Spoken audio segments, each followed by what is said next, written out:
brief background to the topic real denominator.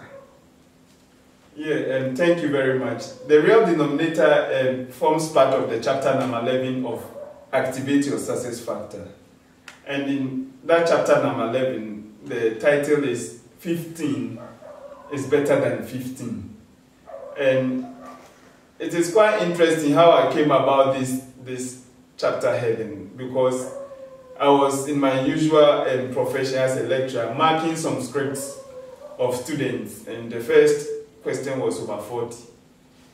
When I was marking this script, the student got 15 over 40 for the first question.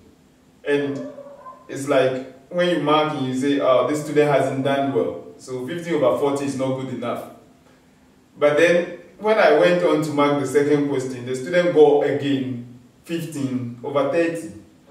So all of a sudden, 15 marks, which doesn't seem too good, now seemed okay. It's an average mark. So it seemed that the student has done well in the second question.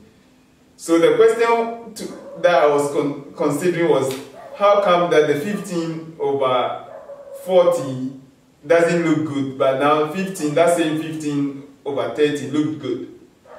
So it must be that it's not the 15 which was the real issue at stake, but it was the denominator.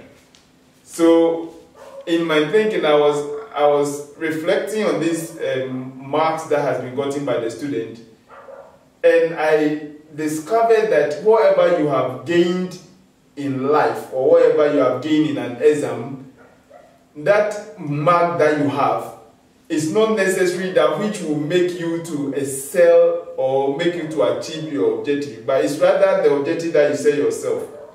So the 15 didn't look good because it has a bigger objective. But then when I looked at another 15 with a smaller objective, it looked good. So I was thinking of this thing, and I wrote a whole section in chapter number 11, which was the real denominator. That in life, when we all seem to have the same mark, how is it that one person would be challenged to go further, to excel, to achieve more, whereas the other person who also had the same mark will be complacent and sit down doing nothing because of the denominator? So my denominator was picked from the script that I marked. So when your objective is small and maybe your numerator is, let's say, big, it means that is there a difference between the denominator and the numerator? Yes, because in maths, let me take it from the mathematical discussion, then I'll bring in the fact of personal development. You see, the numerator in maths is the number that is up. So if I say 15 over 30, the 15 in maths is discussed as the numerator. And then the 30, which is the base figure, is discussed as the denominator. That is what we do in maths. Now, in my discussion, I want to look at the 15 as what you have achieved so far. So we will look at the numerator for this discussion, for the purpose of this discussion, as to what you have achieved so far in life. But whatever you have achieved so far in life, which is your numerator, is not necessarily your final point. Now, the only time you can continue and progress with whatever you are doing is when you have a bigger denominator. So I'm using the denominator to stand for your objective in life, your target in life, your dream and your desire in life. That is what I mean by the denominator. Yet, the numerator, which is 15, I want it to be your position that you have reached in your pursuit of your success. So if you have set yourself an objective, at any given time, you would have reached a particular numerator. So if you go to the exam and the question is over, let's say, 40 marks, in your attempt you may get 20 over 40, 21 over 40, 25 over 40. That is the numerator. And that is what you have arrived at. That is what you have reached. But that doesn't mean you have achieved the objective. So the numerator is a benchmark. The numerator is what you have arrived at. The numerator is what you have achieved, but it is not really the end.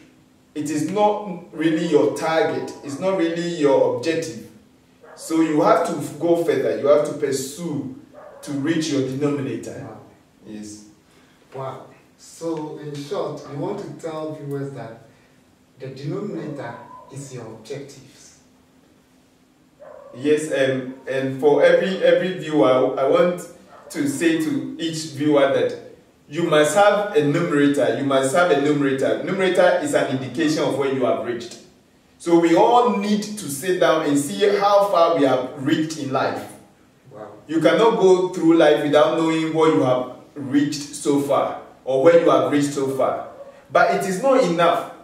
So the focus should not only be on the numerator. The numerator is like a benchmark. Wow. The numerator is like a guide. The numerator tells you that this is what you have. But then my focus is that beyond the numerator, we often take our eyes off the denominator. We often take our eyes off the objective, of the desire, of the dream. And so when you take your eye off the denominator, you may become complacent. Because you will come to the point that you think that this is okay. So this particular section of the book was emphasizing that when you have reached any point in life, take a step to think about your denominator, think about your objective, and see that you have more work to do, you have more to achieve, so that you do not give up. That's right. If so, why is it important to have an objective or denominator or target?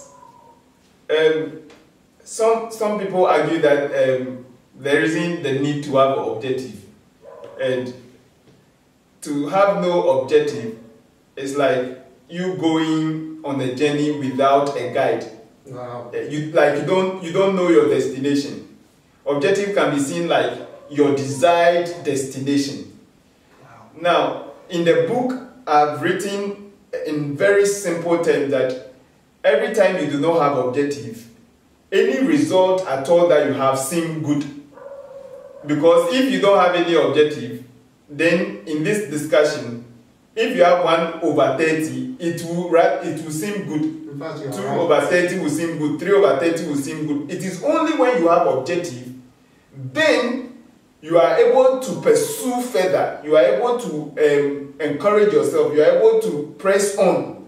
So objective that you have in life is going to make you realize your shortcoming. It's going to make you realize whether you are doing enough. It's going to make you realize what you can do to be able to achieve your desired dream. That is one reason why we need objective. Because without objective, any result at all that you achieve is okay. But yes. The second thing I have discussed regarding objective is like taking from the Bible, which says that for lack of knowledge, my people perish. So objective can be deemed as knowledge. Wow. Objective can be deemed as vision. Objective can be deemed as dream and desire. Wow. And when you have no dream, when you have no vision, when you have no knowledge, when you have no objective, then you seem to be aimlessly going about life. And an aimless life will give you aimless result, or it will give you no result. So an objective will enable you to have a reason, purpose for doing things.